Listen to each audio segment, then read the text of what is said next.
You already know my people, nizere ko meze neza kandi ibyo bimwe bikora byose biri kugenda neza. Nge nitwa Zanda, ibayita The Ton Show. Nyine ushobora gukura amakuru agezweho yizewe y'imyidagaduro agiye atandukanye, ariko kandi ndetse n'amakuru y'uburyo ushobora kujya gukorera Dubai, uburyo ushobora kuba wabona amasomo akwemerera kwinjira Dubai, ndetse n'ibindi byose bigiye bitandukanye. Ibyo byose bisanga kuri The Ton Show, hano honyine haba hizewe cyane kabisa. Ngiye kugaruka amakuru y'imyidagaduro, ndaza kwibandara mu gihugu cya Uganda, mvuge kwitwa Muhozi ndetse na Bebe Cool, ariko baba bari kumwe n'uwitwa Mutesi Jolly. Byagenze biteye impaka zabo ko zikomeje kuba nyinshi, zizahagaritswe gute cyangwa se ninde wazihagaritse? Ibyo byose ndaza kuba mbigaruka, uretse ko ndaza kubwira ndetse kandi yuko witwa Mutesi Jolly yaramaze iminsi aterana amagambo na Bebe Cool. Ibi byaje kuba bigenda bite? Sound ndaza kugarukira, ndaza kugarana no kuri Christopher, uyu amwita Muneza Christophe cyangwa se Tofa Muneza, yagiye gukora igitaramo gikomeye cyane hano mu gihugu cy'u Rwanda. Uraza kumenya uko bihagaze, agiye kugikorera hehe, amatike n'ibindi nk'ibyo ndaza kubikubwira muri iki kiganiro. Ndaza kuba nganira namwe 5 kuri 5, ariko ndaza kubwira kandi yuko witwa Tems, uyu nguyu n'umunya Nigeria, agiye gutaramira mu bihembo bikomeye cyane bizatangwa muri mwaka wa 2026. Uyu nguyu musanzwe mu muzika ari umwe mu bakobwa bagira stage nziza, ikindi kandi ziteguwe zimeze neza. Ibyo ngibyo rwose nta muntu wabishidikanya. Ndaza kubwira kwitwa Nicki Minaj ari ikintu gikomeye cyane ari kwicuza mu buzima. Ibi bintu bikunze kubaho ku bastari benshi, ugasanga barimo baricuza bitewe n'ibyo bakoze bagitangira umuziki, cyangwa se bakaba barabikoze yego simvuye ko bakitangira cyangwa se undi bawurimo, ariko nyine bakaza kuba bakicuza. Uraza kumenya ngo niki nguyu arimo aricuza, turaba tubigaruka muri iki kiganiro. Burangiye ikintu mba ndi kugusaba mu kutajya kure, tukabana tukaganira, ukaguma hafi cyane. Unyemerere rero mfata akanya gatoya, hanyuma nze tuhita dukomeza n'amakuru y'imyidagaduro agiye atandukanye. Uku kuntu ubona twese dukora cyane, ariko bamwe bakatuvamo bagakira, abandi bakagumaho bari. Mu mpamvu zabyo harimo n'uburyo turuhuka. Amahitamo mato cyane ashobora gukora ikinyuranyo. Mu gihe utaha ukicara ku ntebe yawe ishobora kubihengamye, ukaryama kuri matla itebera imwe ica umugongo. Harabahisemo neza, bakoresha intebe, ibitanda, utubati n'ibindi bikoresho byo mu nzu muri Seal Solution. Abangabo uzabamenyera ku musaruro batanga mu kazi kubera ko baba baruhutse. Seal Solution turi kompanyi ikora ibikoresho byo mu nzu nk'intebe, ibitanda, utubati, ibikoni byo mu nzu bigezweho, garde-robe n'ibindi. Ibi byose turabikora, ariko dufite n'ibyo dutumiza mu bihugu nka Turukiya, Dubai, Ubushinwa n'ahandi. Dushyira imbere ubunyamwuga n'ubunyangamugayo. Niba uduhaye komande y'intebe, igitanda cyangwa se ikindi gikoresho, buri mugoroba ushobora kunyura kuri atelier yacu kureba aho igikoresho cyawe kigeze nuko kirimo gukorwa. Dukora intebe nziza z'amakwire, zaba izo muri salon, izo muri salle à manger, kuri balcon, kuri piscine n'ahandi. Twubahiriza igihe twahanye. Nk'ibyo bidahagije, Seal Solution ni umufatanyabikorwa wemewe w'uruganda rwa Matela Dodoma rukora matela n'ibitanda byiza. Matela n'ibitanda byazo tubiranguza tukanabitanga kuri detail ku biciro nk'ibyo ku ruganda. Abantu ku giti cyabo cyangwa se abafite ama appartement, mukeneye Seal Solution. Niba mushaka guhesha agaciro inzu zanyu n'ubuzima bw'abazibamo, dukorera ka muhanda muri metero 500 uvuye kuri Nyabarongo ujya ku Ruyenzi. Ni mu kuboko kw'iburyo uzamuka, uzabona icyapa kinini cya Matela Dodoma kirebana n'icya Seal Solution Furniture. Ni muri etage iri aho ngaho neza. Dufite kandi ishami ku Muhima hepfo gato ya Traffic Police, neza ku cyapa cya bus zimanuka. Ibyo uguze tubikugereza aho ushaka ku buntu. Duhamagare cyangwa twandikire kuri 07 83 26 54 01.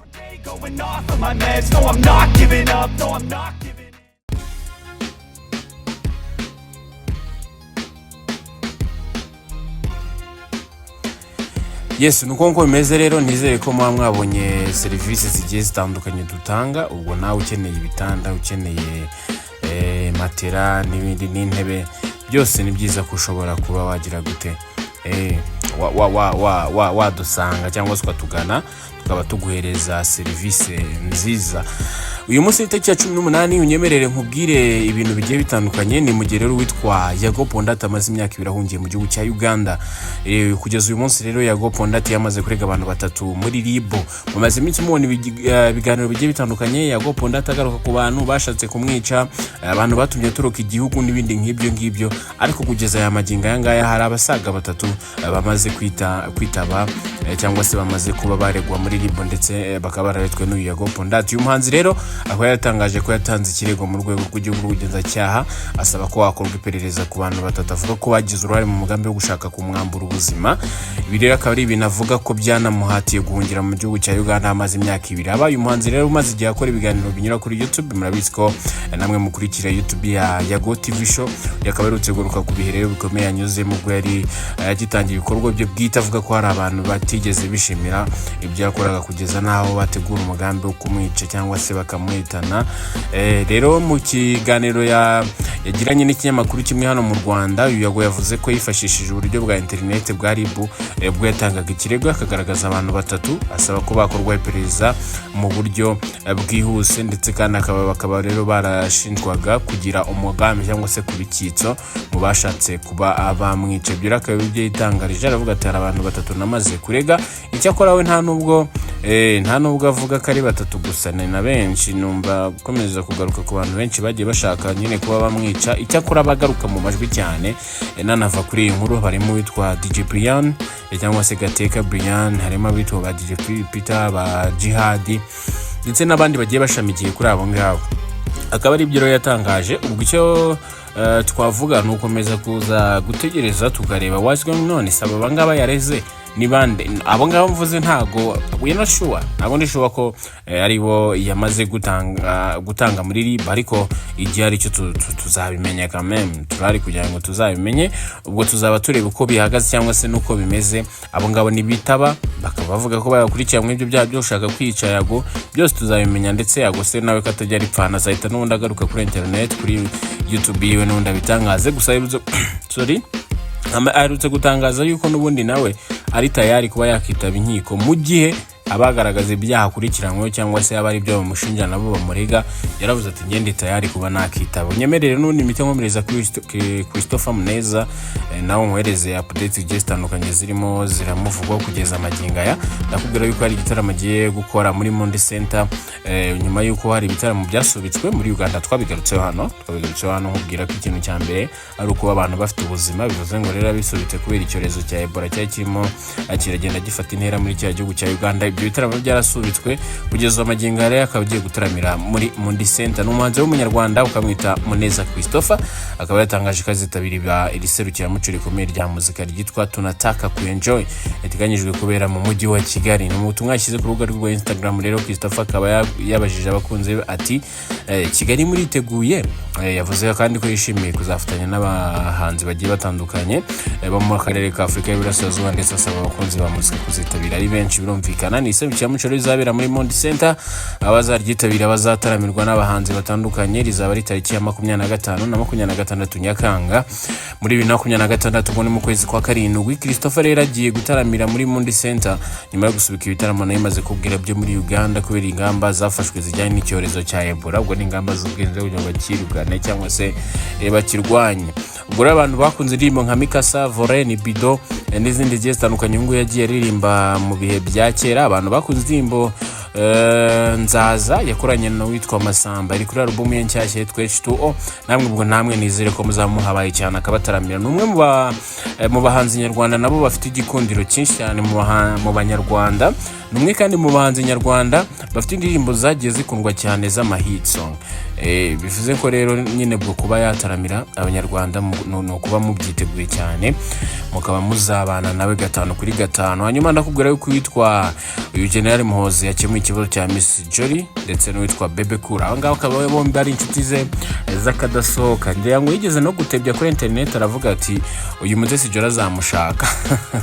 Avuga ati rwose mu Rwanda nzaza mbazanira igikuyu cy'inka rwose mbatemo igikuyu cy'inka bundi Nshake cyangwa se Ntware Mutesi Jolly yakunda kubigaruka kuri X, ariko kukizo yarabihagaritse. Gusa ni inshuti ye, ariko none witwa Bebe Cool ni nk'umwana na se, ariko ni inshuti cyane. Umugabo rero mukuru w'ingabo za Uganda akawitwa General Muhoozi, akaba n'umuhungu wa Perezida Museveni.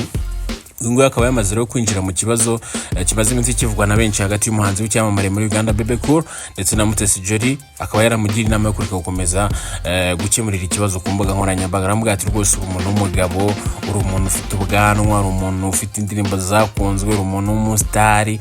Aramubwira ati rwose gabanya ibintu by'ubucucu n'ubugoryi bwo gufata ikibazo ukagikemura ku mbuga nkoranyambaga. Niba waragiranye ikibazo na Mutesi Jolly, gira gutya umusange cyangwa se umuDMing cyangwa se umwandike cyangwa namuhamagare cyangwa nambwire nge muhamagare, ariko ukemura ikibazo. Uri kumva rero ni mu butumwa n'ubundi yacishije kuri X, yaravuze ati muri iki gitondo ubwo ni Bebe Cool birumvikana, ageze muri iki gitondo nakiriye telefone ya mukuru wanjye General Muhoozi Kainerugaba ku bijyanye n'ikibazo cya Jolly. Ubwo ni ubutumwa yanditse nk'umukuru rero akaba n'umuyobozi wanjye, yangira inama yo kubireka ngasiga ubutumwa nari natangaje, maze ikibazo kigakemurwa mu bwumvikane kandi kure y'imbuga nkoranyambaga, kuko twese turi umuryango kuri we kandi nta mpamvu yo guterana amagambo mu ruhame. Nishimiye inama ze kandi ndabyemera. N'aya magambo rero yagaragaye nk'ahindura icyerekezo cy'iki kibazo cyamaze gufata indi ntera nyuma y'uko Bebe Cool yari yamaze gutangaza ko afite ibimenyetso byinshi birimo na voice note byemeza ko ibyo ashinja Mutesi Jolly ari ukuri. Yari yavuze ko araza kuba ashyira hanze ibimenyetso bigiye bitandukanye. Mbere y'ubu butumwa rero Bebe Cool yari yatangaje ko afite ibimenyetso bikomeye ateganya gukoresha mu gihe ikibazo cye cyagera mu nkiko, kandi ko yavuze ko yishyuza Mutesi Jolly miliyoni 4 z'amashiringi, ubwo ni hafi miliyoni 1,500 gutyo cyangwa se 600, I don't know, ariko ni hafi aho ngaho. Ubwo abantu babizi cyane baraza kutubwira muri comment niba naba nibeshye. Yari yavuze ko hari ibimenyetso rero rimwe azabika kugira ngo bazifashishwe mu rubanza, ariko aza kuba avuga yuko hari n'ibindi yateganyaga gushyira hanze birimo n'amajwi y'umuntu wavuze ko ari inshuti magara ya Mutesi Jolly ndetse n'amakuru ajyanye na nimero za telefone avuga ko zifitanye isano n'iki kibazo muri rusange, aho yavuga ko yatekeye umutwe na Mutesi Jolly. Mutesi Jolly rero yahise yitabaza iby'amategeko, akomeje kubona uyu Bebe Cool arimo arakora ibintu biteye ubwoba byo kumushyira hanze amutangara. Nyuma y'ibyo rero ibyo rugo byose yagenda agashyira kuri internet, Mutesi Jolly yifashishije abanyamategeko be bo muri Mbeda & Co Advocates bandikira Bebe Cool bamusaba guhita ahakana ibyo yatangaje ndetse akanamusaba imbabazi bitarenze mu masaha 24. Yavuga ati si ibyo bintu byose uri kunshinja n'ibyo uri kunyandikaho cyangwa se bize kuba ibindi. Muri iyo baruwa rero abanyamategeko be bavuze ko amagambo ya Bebe Cool ari ibirego bidafite ishingiro kandi bishobora kwangiza izina n'icyubahiro cya Mutesi Jolly.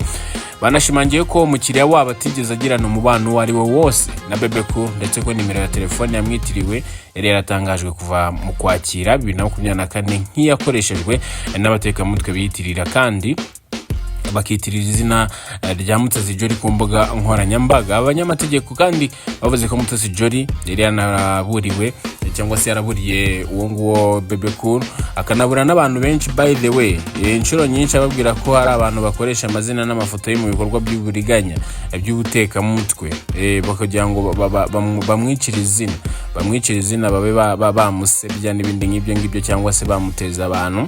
Ariko magingo aya ngaya ikintu gihari gikomeye kigaragara neza cyangwa se abantu bafashe neza ni ubu butwari bwagaragaye kwitwa General Muhoozi Kainerugaba, umuhungu wa Perezida Museveni, wavuze ati rwose muri abantu bakuru mureke gushinjanya ibyaha.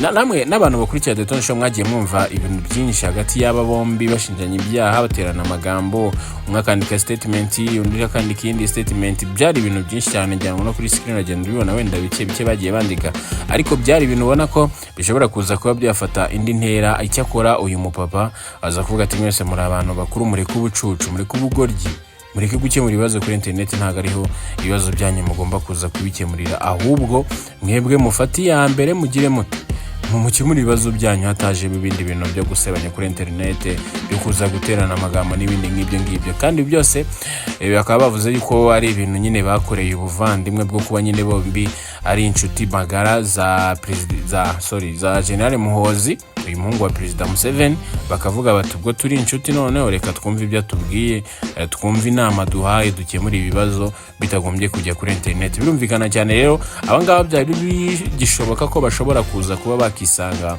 ahantu hatari heza, niba ariko nabyita, bitewe nuko bombi bari kwisanga mu mategeko, kandi uwigiza nkana n'ubundi akaza kuba yagaragara. Ariko inzira bahisemo niyo kuba bavuga bati reka twebwe tugire ukuntu tubigenza, tubikemurire hafi, tureke kuba twakiteza abantu dukomeza twiteza imbuga nkoranyambaga.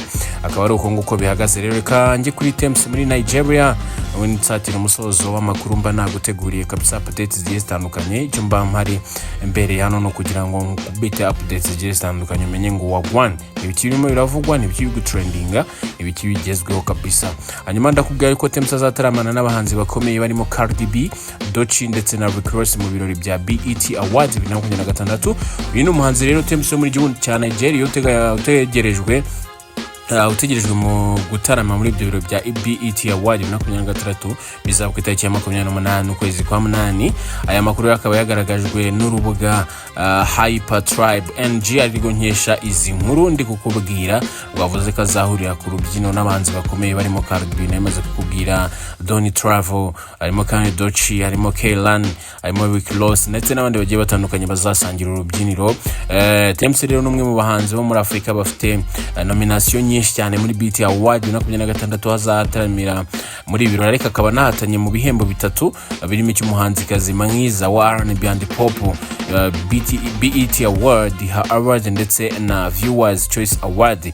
Ibi bikomeza rero kugaragaza izamuka rye rikomeye cyane ku rwego mpuzamahanga uyu mu Nigeria kazi kabisa. Ndetse nabikubwiye nyitangira ko ari umwe mu bakobwa baba Nigeria bafite movement iri hejuru cyane, bafite igikundiro kiri hejuru cyane, bafite imikorere hejuru cyane, n'ureba performance ze nyinshi cyane. Ni umukobwa ugaragaza urwego kabisa, ni umukobwa ugaragaza urwego, ni umukobwa ugaragaza ikintu kidasanzwe kiri muri we, kandi ubona ko Nigeria rwose ifite umuntu udasanzwe, ifite muririmbyi, ifite umuperformer, kandi byose akabibonera n'umwanditsi, by the way bose bakabibonera mu muntu umwe ari we Thames. Ubwo akaba yitegura kuba yajya muri bitaramo cyangwa se ibihembo bya BET Award binakomeye cyane ara ku mugabane wa Amerika. Unyemerere n'ubundi rero nsoreze ku mugabane wa Amerika, n'ubundi ubu ndaza gusoreza ku muraperikazi w'icyamamare muri Leta Zunze Ubumwe za Amerika Nicki Minaj. Muramutse cyane, n'ubundi ndakubwira ko yatangaje ko hari amagambo amwe yakoresheje mu ndimbo ze za mbere yifuza ko yakaba yarahinduye. Yavuze ko ibi yabimenye nyuma yo gusobanukirwa neza ingaruka amagambo y'abanza ashobora kugira muri societe muri rusange.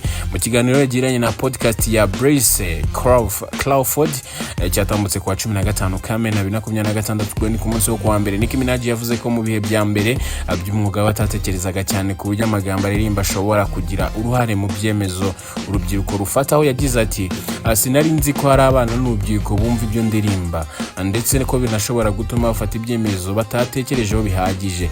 Iyo abana ashoboraga gusubira inyuma, hari ibintu byinshi navuze nakabaye nahindura. Uyu muraperikazi rero yavuze ko adashimishwa n'uburyo bamwe mu bakiri bato bashobora gukura bomba bagomba kwihindura aho kwiyakira no kwikunda uko bari. Yagaragaje ko inganda z'imyidagaduro rimwe na rimwe zituma abantu bumva ko abatigeze babeza cyangwa se bahagije. Ibintu rero yavuze ko bishobora kugira ingaruka mbi ku mibereho n'imyumvire yabo. Nicki Minaj rero yanagarutse ku bihe byiza yagiranye n'itsinda rya Young Money yewe na Lil Wayne mu mpera z'umwaka wa 2000. Avuga ko icyo gihe abanyamuziki cyangwa se abanyamuzika muri rusange bashyigikiranaga, kandi buri wese yifuzaga ko mugenzi we atsinda. Yavuze ko nyuma yaje gutungurwa no kubona ko mu nganda z'umuziki atari ko ibintu bihora bimeze, kuko hari abantu badashaka ko abandi batera imbere keretse babifitemo inyungu. Ibyo n'ubundi muraza no kwibana no mu Rwanda, imyidagaduro yitandukanye, harimo abantu benshi bakasa abandi, umuntu ugasanga araje harabitse mugenzi we kubera ko ashaka kumugusha, kubera ko ashaka kumusubiza hasi. By the way birashoboka cyane uyu munsi, nibyo turi kubona kuri Bayago, bavuga bati twagerageje gukora ibintu byiza, tugerageza gushyira itafari ku muziki nyarwanda, tugerageza gushyigikira abantu mu byo twari dushoboye, ariko right now barimo baratugenda runonawe gushaka kutwica n'ibindi ngibyo. Iwawe ushize hari abantu nakomeje mbona bagenda bavuga bati Yago arabeshya, Yago ni iki byose, ariko sofa niba ngiye ubutumwa natanze muri video yabanje naravuze nti niba Yago ari umuntu ubona ko yakosherejwe cyangwa se yagambaniwe, why not adashobora kuza akava mu gihugu cya Uganda akaza agatanga ikirego. Ndanavuga niba kandi ari kubeshya, ntago ari umuntu uri hejuru y'amategeko ndetse kandi ntago ari ahantu kure muri Uganda, ntago ari ahantu kure. Interpol ushobora kuza ikagenda ikamuzana akaza agakurikiranwa ku byaha byo guharabika amazina y'abandi ndetse no kubekera abantu. Ibyo bintu ndabivuzana kuri The Tony Show mu biganiro byabanje. So rero urabona ko noneho right now arimo aratanga ibirego kandi akabitanga muri RIB kugira ngo bakurikiranwe abo ngabo, noneho na kwakwiriza abantu bavuga babe bamenye ukuri bagire nuko ibintu bashobora kwifata mu yindi sura. Ibyo rero na Kadibi yavugaga avuga ati rwose muri Uganda rw'umuziki ari igihe utekereza ko abantu bose bafite umutima mwiza wo kuba abantu bose batera imbere, ariko ntago ariko kuri, ntago ariko ibintu bimeze. Bamwe mu bantu bagiye batandukanye baba bifuza ko umwe yatera imbere undi ntatera imbere. That's it, nuko bimeze. Nuko bimeze kandi muzagenda mubibona ahantu henshi. Ntago ari ibintu byo kuvuga ngo nuko mbivugiye kuri Yago cyangwa se nande, ariko muzagenda mubibona ahantu henshi. Ntago abantu bose bishimira iterambere ry'umuntu wari we wese. Reka nzore zanga ntaza kuzana ibintu by'amashaza kandi ndi kubahereza updates zigiye zitandukanye. Unyemereye n'ubundi kubwire yuko ari company imwe yonyine itanga serivisi z'ubukerarugendo bugiye butandukanye, bayita Tembera 250. Iyo ni company ishobora kugufasha muri gahunda z'ubukerarugendo zigiye zitandukanye. Ushobora kubandikira ukanabamagara kuri 0786634992. Impamvu rero wabahamagara ni iyi. Impamvu wabahamagara nuko bafite n'ubundi gahunda yo kujya mu Kagera vuba ngaha. Akagera National Park bazasura ku itariki ya 11 z'ukwezi kwa karindwi. Bazasura kabisa mu Kagera. Nawe ukeneye kujya mu Kagera vuba ngaha muri uku kwezi kwa karindwi, wa booking uhamagaye kuri iyo nimero. Ushobora no kujya kuri Twitter, Facebook cyangwa se na Instagram ni Tembera 250. Tembera 250 urabandikira. Abantu bari active cyane, ushobora kuba waba DMing kabisa ukababaza cyangwa se ukandika no kuri iki kiganiro, natwe twagufasha kugira ngo tubagereho ubundi bakomeze gufasha muri services zigiye zitandukanye. Umere nkushimire cyane, warakoze gukanda subscribe no kubana natwe mu muryango mugari. Nge nitwa Zanda. Hasta la vista.